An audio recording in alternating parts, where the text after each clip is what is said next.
Почитувани, добар ден. Започнуваат вестите на Канал 8. Од среда автобусите на Автоатом на линиите на градскиот превоз во Кочани нема да возат. Транспортното претпријатие веќе упатило известување до општината за оваа одлука, па се очекува во наредниот период да се изнајде ново решение за да продолжи превозот на патниците во градот. Со известување упатено до општина Кочани, превозникот Автоатом најавил дека од 1 август оваа година ќе престане да извршува сообраќај на релацијата од селото Оризари преку Усова, Чешми и Бавчалук до спојот на улицата Бел Камен со Страшоер Бабче и Лесна индустрија, како и во обратна насока.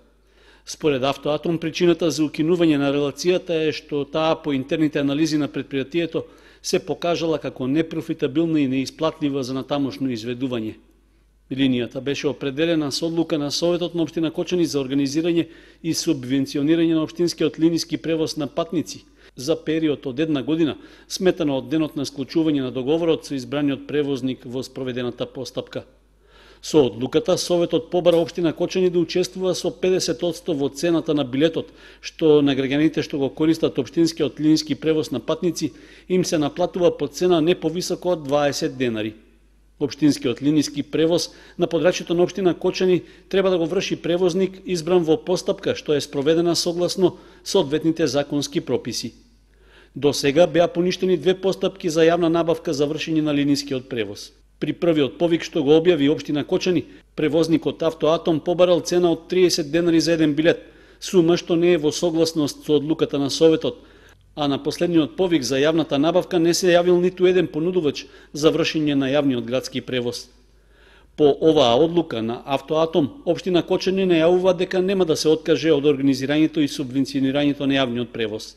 Наскоро се очекува да се излезе со нови предлог решенија, а линијата повторно да биде јавно понудена, со можност да ја користат и други оператори. Користењето на патниот правец кон браната градче може да донесе непријатни изненадувања. Граѓаните предупредуваат на опасности при управувањето со моторно возило поради повеќе непрегледни кривини од бујната вегетација и остатоци од земја на коловозот. Вистински кошмар за време на викендот имаа граѓаните кои за рекреација пеш ја поминуваат делницата од локалитетот Бавчалук до браната градче. Непрегледноста на кривините на патот поради бујноста на околната вегетација беше причина поради која возилата се движеа по средината на коловозот. Само добра среќа и присебност на граѓаните придонесе да не се случи сообраќајна несреќа. Поради тоа и возачите и пешаците реагираат дека подолг период забележуваат и тревата, грмушките на гранките од околните дрвја не се сечат, па на одредени места се навлезени за повеќе од 1 метар на сообраќајната површина. Тоа ја загрозува безбедноста во сообраќајот, а патниот правец го прави непрегледен и опасен за возење.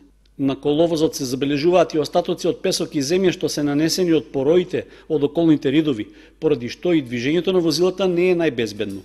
Голем број граѓани овој патен правец го користат како трим патека и место за рекреација. Тие бараат брза реакција на надлежните за да не биде предоцна. Со оглед на наближувањето на големиот македонски национален празник Илинден, кога голем број излетници ја посетуваат околината на езерото Градче, од кои не е мал бројот и на оние што доаѓаат од други места, потребата од средување на вегетацијата е уште поизразена. Со тоа ќе се потврди определбата од и туризмот е еден од приоритетите не само на локално, туку и на регионално ниво, а само со добро уреден патен правец пристигнувањето на Градче ќе биде безбедно. Големиот број излетници и туристи на тој начин ќе можат без грижи да уживаат во природните убавини.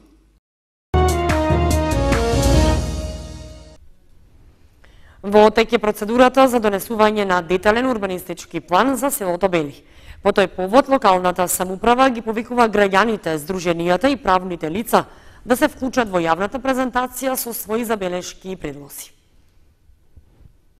Општина Кочани објави повик за јавна презентација на урбанистички план за селото Бели за планскиот период од 2017 до 2027 година.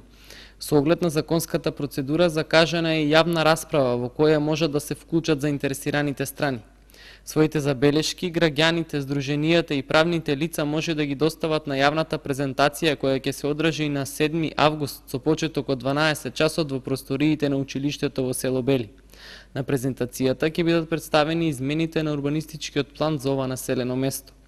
Заедно со јавната презентација е закажана и јавна анкета по урбанистичкиот план за село Бели за планскиот период 2017 до 2027 година.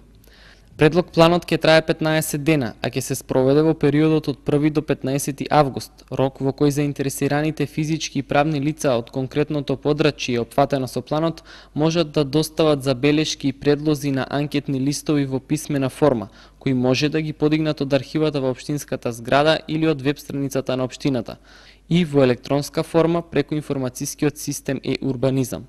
Во прилог на анкетните листови треба да се достави и копија од катастарски план и имотен лист за парцела, за која се доставува забелешката. Графичкиот прилог од урбанистичкиот план за село Бели ќе биде изложен на огласната табла пред влезот на зградата на општина Кочани, на веб страницата на општината, како и на прометни места во селото Бели. За подетални информации во врска со урбанистичкиот план, граѓаните ќе може да се обратат во Оделението за урбанизам и заштита на животна средина во општинската зграда. По подолг период, кога ловечки испит се полагаше само во Скопје, сега полагањето е закажано и во Штип, а ќе се одржи на 10 август. Повеќе од 50 кандидати од Источна Македонија за идни ловци ќе полагаат пред Државна комисија. Иако услови за полагање има и во Кочани, поради состојбата со Сдруженијето, кочанци ќе полагаат во Штип. Во Штип ловечки испит ќе се полага на 10 август. Од Штипското ловно здружение Ловец велат дека по подолг период ќе се одржи испит пред Државна комисија, но и дека има кандидати за полагање. Веќе значи имаме најава дека ќе се одржи во Штип ловечки испит и тоа на 10 август. Така ја користам оваа прилика да ги известам сите членови кои немаат положено ловечки испит, а се имаат пријавено и уплатено, дека ловечкиот испит ќе се изврши на 10 август во Штип. Ние веќе имаме 50 до 60 кандидати, меѓутоа знаеме дека месец август е и месец во кој се оди на одмори, така да се очекува дека 30 до 40 членови ќе се пријават за полагање на испитот. Со измените од Законот за ловство се укинува електронското полагање и се овозможи на кандидатите за ловци да полагаат во матичните општини. Подолго време испитот се полагаше само во Скопје. Без уверение за положен испит, кандидатите за ловци не може да добијат дозвола за носење и поседување на ловно оружје. Во источниот регион, прво пред Државна комисија, се полагаше во Пехчево.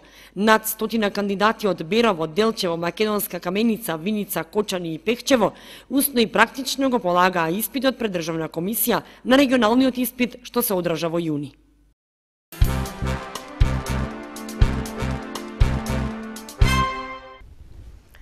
Сдруженијето на пензионери Кочани потпиша договор за соработка со Сдруженијето на пензионери од Лесковац, Република Србија. Кочанските пензионери реализираа средба со пензионерите од ова здружение, на која ги договорија понатамошните заеднички активности, меѓу кои е учеството на концертот на музика, песни и игри, што ќе се одржи на 12 октомври во Лесковац. Сдруженијето на пензионери Кочани годинава ги реализира активностите планирани на меѓународен план во соработка со пензионерите од соседните држави Србија и Бугарија. Сдруженијето на пензионери од Лесковац, Република Србија, веќе имаше договор за соработка со Сдруженијето на пензионери од Кавадарци, кое е побратимено здружение со нашето и веќе реализираат заеднички посети. На покана на Кочанското здружение, пензионерите од Сдруженијето на пензионери од Лесковац беа во Кочани на 8 мај оваа година, кога двете здруженија разменија мислења и ги испланираа наредните заеднички активности. Гостите тогаш имаа можност да го посетат градот Кочани и неговите знаменитости, а се разговараше и за изградба на домот за стари лица. Деновиве пензионерите од Кочанското здружение им возвратија на посетата на пензионерите од Лесковац. Веќе се некои детали договорени за тие наши средби активности. Уште повеќе во Лесковац ги отворивме картите, што викаме, за да бидеме што натам ќе планираме. Још подетално они ја презентира нијата моќ и нијата желба. Мора да кажам, оти беа одлични домакини, беа потпуно другарски настроени и пријателски. И ја ценеа нашата иницијатива, баш со Лесковац што бираме да бидеме блиски и соработници. И се договоривме да на нивниот ден на пензионерите на Сдруженијето на пензионери на Лесковац, тоа е, мислам, Георги ќе ме коригира, 12 октомбар, они ќе организират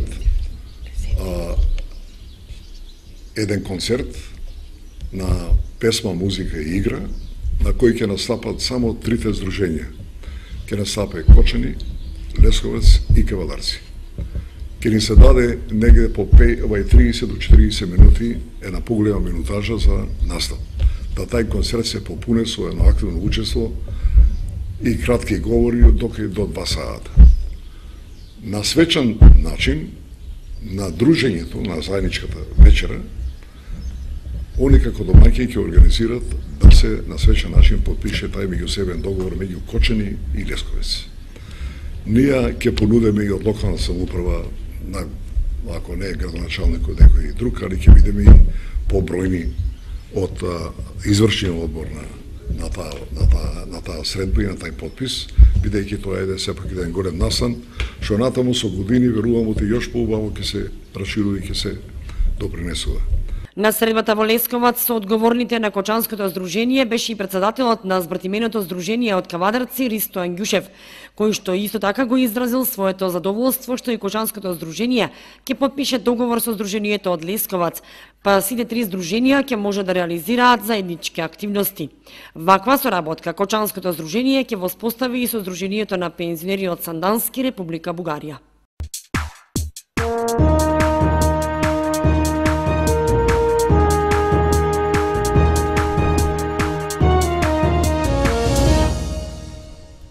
Следуваат информациите од спортот. Екипата на Теренци оваа година е победник на Илинденските спортски игри во Зрновци.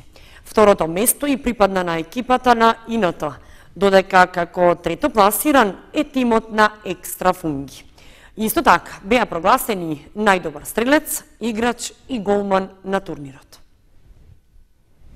Со одигрување на финалниот меч помеѓу екипите на Теренци и ИНТ во неделата на спортскиот терен во Зрновци завршија традиционалните илинденски спортски игри. Екипата на Теренци оваа година е победник на турнирот. Теранчани беа поуспешни во финалниот меч против тимот на ИНТ со резултатот 2:0 и со тоа заслужено ја освоја титулата за најдобра екипа на турнирот. За да стигнат до финалето, екипата на Теранци во петокот го совлада тимот на Велјан со резултатот 2:1, додека со идентичен резултат ИНТ беше поуспешна од екипата на Екстра Фунги. Во саботата исто така се одигра и надпреварот за третото место на турнирот. Овде се сретнаа поразените екипи од двата полуфинални меча. Третото место и припадна на екипата на Екстра Фунги, која беше поуспешна од тимот на Велјан со резултатот 3:2. На турнирот беа доделени пехари за трите најдобро пласирани екипи, а беа избрани и најдобар играч, стрелец и голман на турнирот. Поделивме награди за прво, второ и трето место, имаше пехари. За најдобар голман беше избран Јорданчи и Ивановски, за најдобар играч на турнирот беше избран Ивица Илиевски и за најдобар стрелец беше Денис Филипов. Значи турнирот оваа година 5 пат се одржава и секоја година се помасови. Масно се надеваме дека и понатаму ќе биде и уште помасовен. Првопласираната екипа беше наградена со 15.000 денари, додека тимовите кои ги освоја второто и третото место добија по 10.000, односно по 5.000 денари. Играчот на турнирот доби комплет спортски сет, најдобриот стрелец топка, додека голманот на турнирот доби голмански ракавици. Организацијата беше добро, одигравме фер плей, добра игра, се дружевме добро. Конкуренцијата беше добра, немаше некоја разлика меѓу екипите. Имавме 4 победи и сега во финалето само што изгубивме. Од екипата на Теранци. На турнирот оваа година пријавени беа 15 екипи кои се надпреваруваа во 4 надпреварувачки групи, а истиот беше поддржан од општина Зрновци. Фудбалскиот градски клуб Осогово на 3 август ќе стартува со подготовките за новата надпреварувачка сезона. Акцент ќе се стави на општата издржливост и физичка подготвеност, а ќе се одиграат и контролни пријателски надпревари. Градскиот фудбалски клуб Осогово на 3 август ќе ги започне подготовките за новата надпреварувачка сезона во третата фудбалска лига Исток. Тренерот на жолто-сините Александар Андов ја закажа првата прозивка за впеток со почеток од 17 часот на стадионот Никола Мантов во Кочани. Според програмата, првите 10 дена тимот ќе тренира по еднаш на ден, со акцент на општата издржливост и физичка подготвеност на играчите. За 11 август е закажан првиот контролен меч со Каменица Саса, каде играчите ќе ја проверат својата физичка подготвеност. По оваа средба во периодот од 13 до 20 август ќе се тренира 2 пати на ден, а во меѓувреме на 16 август ќе се одигра и вториот пријателски меч со екипата на Младинец. Градскиот фудбалски клуб Осогово исто така ќе настапи и во Купот на Македонија, а за 27 август е предвидено да се одигра уште еден меч против Речица од Куманово. Кочанскиот третолигаш досега се засили со двајца нови играчи. Освен голманот Ѓорги Јовановски, деновиве кон клубот пристапи и 19-годишниот Христијан Караиловски од Победа Прилеп. Тој игра на крилната позиција, а ги има поминато сите младински категории на прволигашот од Прилеп. Од Осогово информираат дека во следниот период ќе се официализира соработката со уште неколку нови имиња со кои е постигнат договор за настап во следната надпреварувачка сезона.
Почитувани, тоа беше се што ви подготвивме за ова издание на вестите на Канал 8. Останете и понатаму со нашата програма. Довидување.